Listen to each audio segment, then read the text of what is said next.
Si no tienes cómo pagar, ahí está. Porque tampoco es, si no puedes pagar, no tienes derecho a... No. Yo también hago cosas para que la gente pueda cambiar su vida sin necesidad de pagar. Porque también tenemos que tener esa parte social que es indispensable. No todo es dinero en la vida. Muchas veces pasa desapercibido el tema de las personas con discapacidad, pero para un maestro de educación física, ¿cómo son los retos para poder brindarle esta educación a estas personas? Bueno, mira que el currículo nacional básico no te explica cómo puedes darle a una persona a un niño que no puede caminar. No te explica cómo puedes darle a un niño que tiene pues una necesidad especial. Solo te dice, da la clase. No te explica nada. Entonces, normalmente, si te vas a una escuela pública, no tiene un programa específico para ellos. Es más, no tienen rampas de entrada. Si este niño va en una silla de ruedas, no tiene un lugar adecuado para que él esté. Entonces, realmente la educación pública no está enfocada más que a las personas que no tienen ninguna discapacidad. Hay escuelas que por sí solas han ido implementando cosas. En la escuela donde yo estoy, sí hay un programa, aparte de el que ya tenemos. La educación física en Western está basado en la Universidad de Cambridge. Tiene un programa basado en el deporte de Cambridge. Entonces, ¿qué te dice este programa? Que sí, tenemos tenis, tenemos trabajos como natación, pero también te dice, si el niño no puede hacer la clase normal, vamos a dar educación física especial para este niño. No es apartarlo, es darle la clase con el mismo tema, pero según la necesidad que él tiene. Entonces, pocas escuelas tienen lo que Western tiene, que es un programa donde se enfoca en el niño con necesidades especiales y también tiene unas instalaciones que van en base a si tú vas en una silla de ruedas o si tienes algún problema. Si a vos te aparece un estudiante, un alumno con problemas en el pie derecho, por decirlo así, y te toca que impartir una clase de natación, ¿cómo poder ser inclusivo? Porque también tocabas el tema de la infraestructura. Sabemos que muchas escuelas o instituciones no cuentan con accesos para este tipo de personas.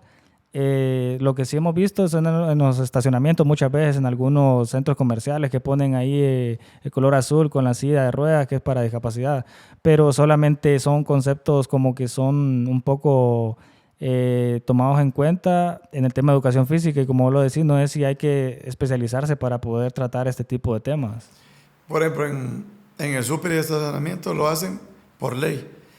En la escuela tú tienes que buscar solución por necesidad.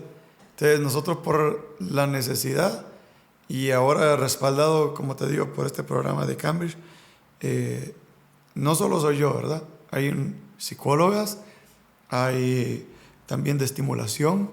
O sea, no solo soy yo, es un equipo de trabajo el que tiene la escuela. Y en las escuelas públicas, imagínate que el gobierno no le apuesta a eso.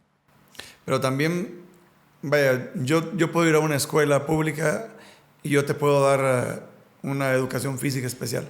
Pero ¿por qué? Porque mi especialidad me lo permite. Yo entreno gente y entreno gente que tiene problemas de espalda, como dices tú, que tiene problemas en el pie derecho. Y entonces yo sé cómo, por biomecánica se puede. Y qué se puede y qué no se puede. También pasa por la falta de conocimiento. Pero es que, ¿cómo le exiges a alguien que vaya más allá cuando solo le pagas 5,000 lempiras que apenas si le dan para el combustible y poder pagar el apartamento y su comida y mantener su familia, y que venga y que saque un curso para? Entonces yo pienso que el enfoque sería más a ir allá, decir, el gobierno, mire, hay que darle un programa o hay que darle cursos a los maestros de educación física para que puedan dar educación física especial. Pero estamos muy atrás, estamos muy atrasados y no hay quien le interese. Bueno, a ti te interesa, porque me lo estás preguntando, pero ¿a quién más?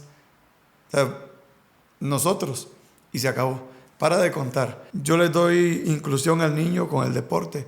¿Qué te incluye a ti en una parrillada? Que tienen una pelota, que pueda jugar fútbol. ¿Qué te incluye a ti cuando vas a la playa y están jugando voleibol? El voleibol. Entonces, hoy en día la inclusión está mal enfocada.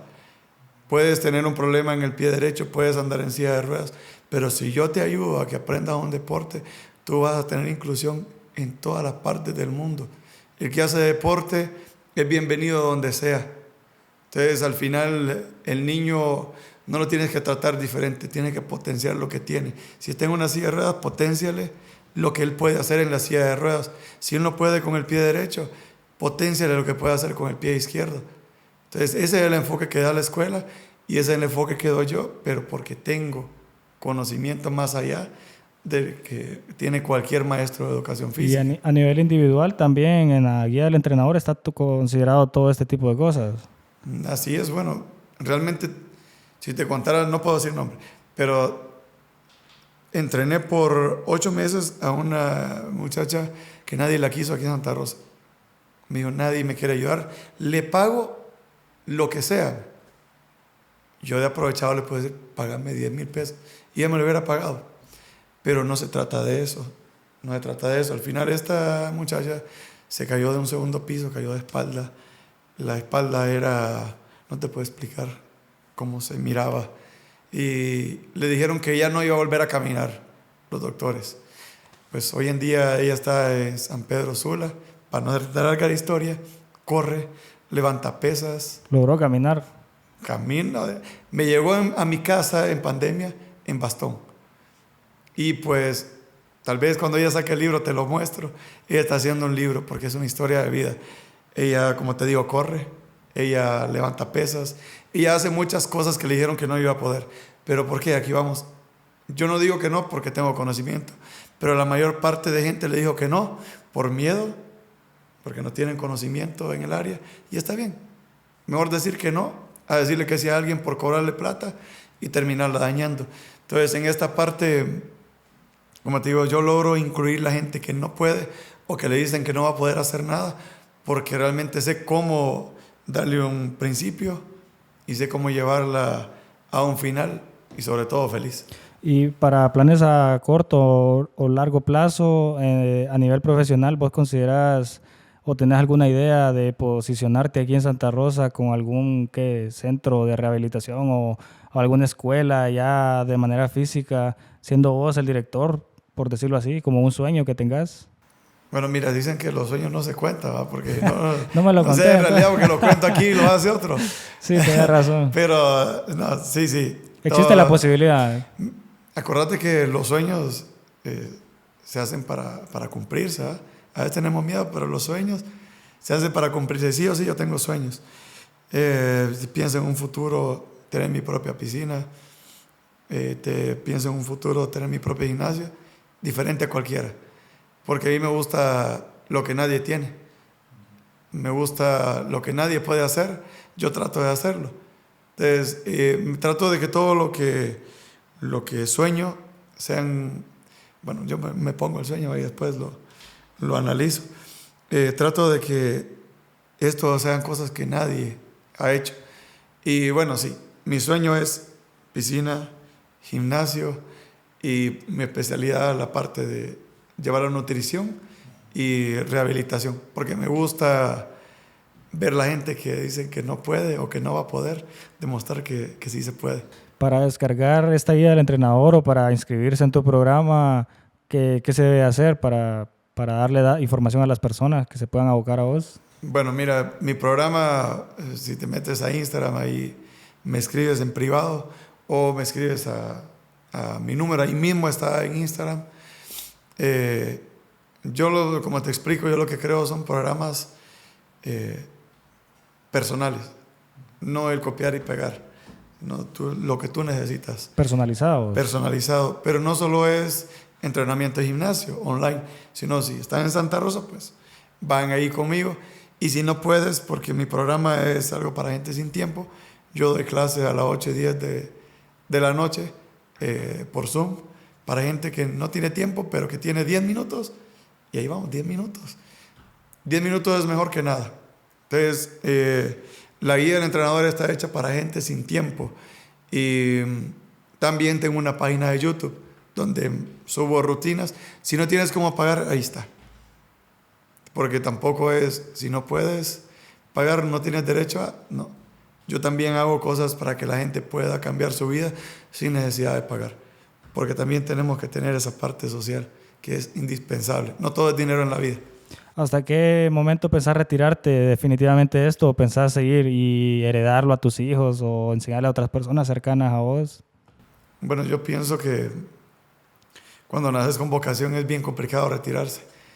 Te haces dinosaurio ahí en tu programa, pero sí tengo el sueño de algún día irme a la playa y estar con la piña colada y retirarme ahí y solo estar por WhatsApp viendo o por cámara viendo cómo va todo el negocio. Es un sueño, pero realmente no me veo alejado del todo del deporte, porque nacemos en el deporte y morimos en el deporte. Nosotros no tenemos manera de alejarnos. Nuestra plática común siempre es: ¿qué hiciste hoy? ¿Qué trabajaste hoy? ¿Qué hiciste en voleibol? Vivimos de historias, vivimos y nacemos con historias en el deporte. Entonces, bien complicado retirarme, pero lo sueño. Espero que sí en algún momento pueda en automático dejar un negocio y que pueda yo irme de viaje, porque me encanta viajar. Guan.